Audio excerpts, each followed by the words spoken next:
ГСП онлайн. Городские новости сейчас.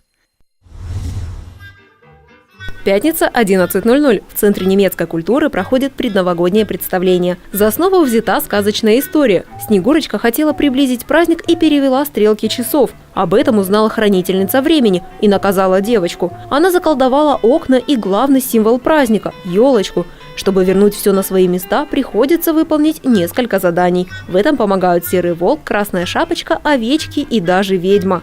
Праздник не для обычных малышей, а для детей с особенностями развития. Игры те же самые, просто они немножко упрощены. Если дети, например, у нас приходили, они двигались, играли в игры эстафеты, то здесь более спокойные игры. Дети просто могут стоять в кругу и выполнять те же движения, не бегая.